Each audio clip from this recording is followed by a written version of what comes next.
편히 잘 주무셨습니까? 좋은 하루 되시기를 주님의 이름으로 축복합니다. 감사합니다. 이 갈릴리라고 하는 곳은 이스라엘 백성들의 생명의 근원인 이 물을 공급하는 곳입니다. 저 북쪽 헬몬산이 있는 곳에서부터 시작을 해서 그곳을 단이라고 부릅니다. 단이라고 하는 지역이 있는데 우상을 많이 섬기던 곳이죠. 그곳에서부터 수원지가 있어서 갈릴리까지 이렇게 물이 쭉 오면 그 갈릴리가 물을 딱 받아가지고 그 물을 가지고 이스라엘 사람들이 농사도 짓고 또 자기 생활에 필요한 용수도 만들기도 합니다. 근데 그 갈릴리를 중심으로 해서 서편, 그러니까 여러분이 보실 때 갈릴리가 이렇게 있으면 그 서편 쪽으로는 그 헤롯 왕이 로마 황제 티베리우스라고 하는 로마 황제를 기념하면 도시를 만들었습니다. 그러니까 성경은 그걸 번역하기를 디베랴라고 그렇게 번역을 했죠. 그래서 갈릴리에 다른 이름이 또 있는데 그 이름이 디베랴라고 하는 갈릴리의 다른 이름이 있습니다. 그 다음에 이제 갈릴리를 다른 이름으로는 게넷사렛이라고도 부르죠. 그 디베랴라고 부르는 이유는 티베리우스 황제를 기념하는 도시를 갈릴리 서편에 만들었기 때문에 티베리우스라고도 부르는 거고요. 그 다음에 그 티베리우스라고 하는 저 서쪽에 있는 도시 위에 가버나움이 있는 겁니다. 그리고 그 더 왼쪽으로는 그 유명한 막달라 마리아라고 하는 여자가 살았던 고향 막달라가 있습니다. 이 막달라가 이름이 아니라 지명이에요. 그래서 막달라라고 하는 도시가 있고 오른쪽으로 이렇게 보면 이게 지금은 이제 요르단이라고 하는 나라가 있는데 이 요르단이라고 하는 나라 옆에 지금 뭐 요르단이지만 그때는 요르단이 아니었죠.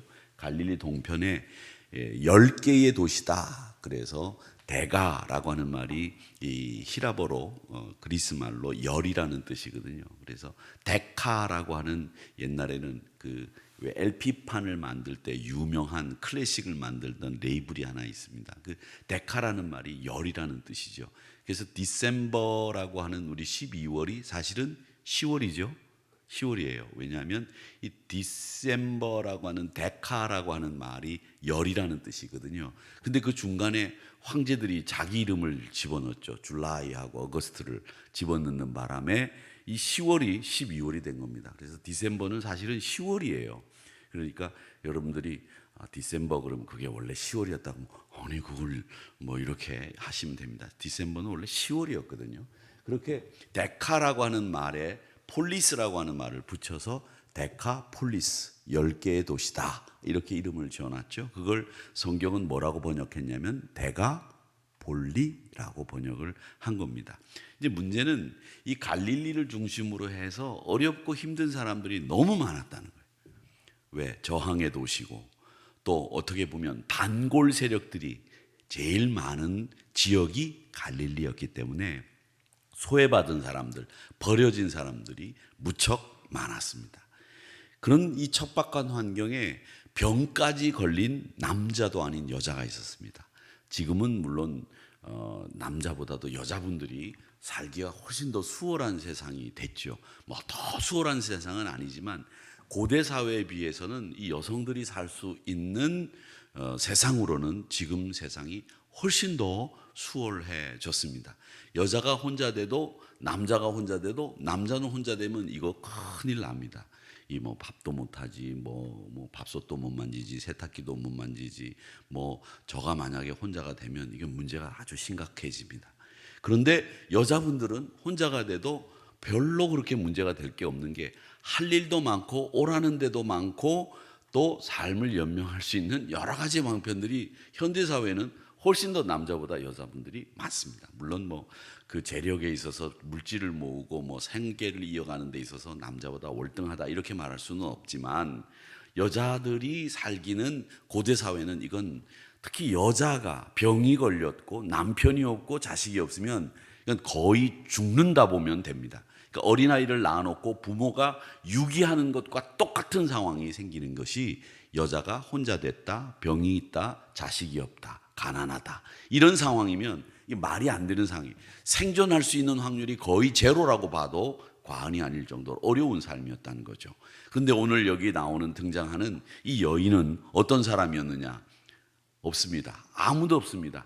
혈루증을 12년 동안 앓으면서 가족들이 다 떠나고 사실은 이 여자를 버린 거예요. 가족도 없죠, 남편도 없죠, 자식도 없죠. 게다가 갈릴리의 가난한 사람이죠. 게다가 병이 걸렸어요.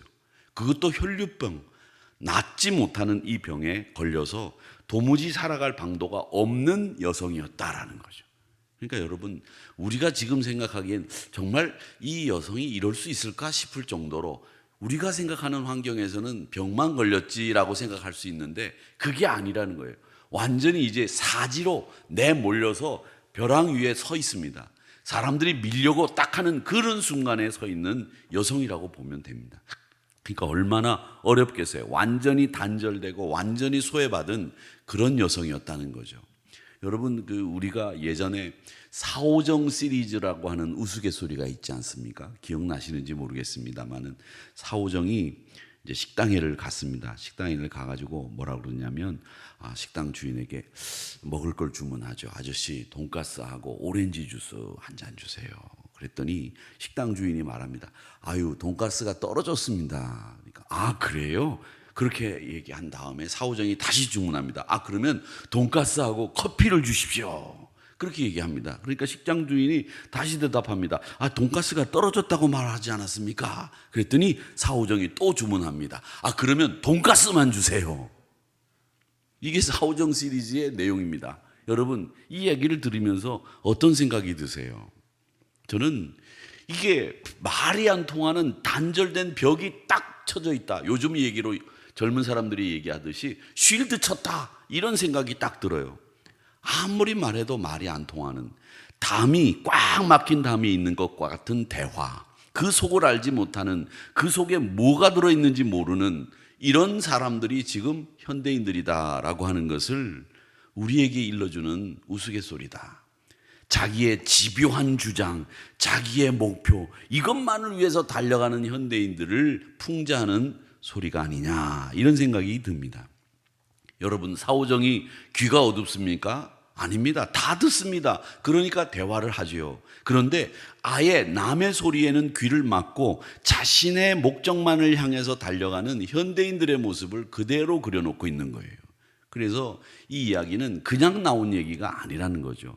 인간관계 속에서 수많은 단절, 그리고 인간관계 속에서 정말 철저하게 고독하고 소외받은 사람들이 있는 현대인들의 모습을 풍자하는 우스갯소리다. 이 이야기가 오늘 이 말씀 속에 나오는 겁니다. 완벽하게 버려진 여성이 나오는 거죠. 그런데 이 여인에게 뭐가 들렸느냐? 예수님을 만나면 고침받을 수 있다라는 소문이 들렸어요. 27절 말씀에 보니까 이렇게 얘기합니다. 예수의 소문을 듣고 무리 가운데 끼어 뒤로 와서 그의 옷에 손을 대니, 이렇게 돼 있습니다. 믿음을 가지고 예수님을 향해서 달려간 겁니다. 그리고 예수님의 옷자락에 손을 댔습니다. 그리고 모든 것이 한순간에 달라지는 겁니다. 세상에 오신 하나님의 아들, 그 소문이 이 여인에게 들려왔고 전능하신 하나님의 아들이 행한 일들이 들렸습니다. 그리고 난 뒤에 이 여인에게 그 소문만으로, 본 적도 없고 그냥 듣기만 했는데 이 여인 안에 믿음이 생겼어요. 그리고 그 믿음을 가지고 예수님께로 발걸음을 옮긴 겁니다. 그러니까 여러분, 이 예수님의 이야기를 듣고 반응을 보인 거죠. 그리고 예수님의 옷가에 손을 댄 겁니다. 그래서 34절에 그 여인 안에 믿음이 있는 것을 예수님은 보시고 뭐라고 그랬느냐면 34절에 따라 네 믿음이, 내 믿음인데 쉽게 설명하기 위해서 제가 네 믿음이라고 했습니다. 네 믿음이 너를 구원하였으니 평안히 가라. 네 병에서 놓여 건강할지어다. 아멘. 그렇게 선언을 예수님으로부터 받게 된다라고 하는 겁니다. 여러분, 이 말씀을 보면서 또 하나 우리가 생각할 것이 있습니다. 여러분, 무엇입니까?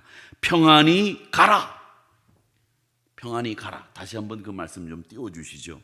평안히 가라 라는 말씀이 나오는데, 이 평안히 가라라는 말씀이 어째서 나올 수 있었느냐? 잘 보십시오. 네 믿음이 너를 구원하였으니. 그러니까 평안이라고 하는 것은 믿음이 있어야 우리 안에 샬롬이 생기는 거지, 그냥 편안하십시오 이렇게 빌어준다고 해서 우리가 편안해질 수 있는 게 아니라는 겁니다. 여러분, 내 안에 그리스도를 믿는 믿음이 확고하게 서 있을 때에 내 안에 샬롬이 자리 잡게 되는 줄 믿습니다. 바로 그겁니다. 믿음이 없는 사람들은 늘 평안이 없는 거죠. 사람 의심하면서 평안할 수 있습니까? 믿어야 평안하죠. 안 그렇습니까? 야, 저 사람이 참 나를 사랑한다. 저 사람이 나를 위해서 수고한다. 이런 믿음이 있어야 편안해지죠. 저게 언제 품에서 칼을 빼가지고 내 등 뒤에 꼽을 줄 몰라. 이러면 평안하겠습니까? 늘 불안하죠. 언제 칼을 꼽지? 이런 생각이 들지 않겠습니까? 그러니까 이런 이야기를 하면서 평안할 수가 없다는 거예요. 요즘 이 헌법 개정, 이제 총회를 앞두고 헌법 개정에 대해서 여러 가지 이야기들이 우리 교단에서 나오고 있는데, 그 중에 하나가 뭐냐면 이 부목사님들이 은퇴할 때의 부목사님들이 바로 담임 목사님이 될 수 있다라는 법으로 바꾸자 이렇게 해가지고 지금 그게 발의가 된 상태예요. 지금까지 헌법은 담임 목사가 은퇴를 하면 부목사가 담임 목사가 될 수가 없습니다. 왜냐하면 그런 경우에 만약에 나이 든 담임 목사가 있는데 이분이 나이도 듣고 늙고 이제 쇠잔하고 뭐 기력도 없고 또 오랫동안 목회를 했으니까 신선함도 떨어지고 좀 이제 진력도 나고 이럴 때 부목사님이 탁 오셨는데 설교도 잘하고 젊고 아주 활기차고 그러면 이 교인들의 마음이 부목사님에게 싹 쏠리겠죠. 그렇지 않겠습니까?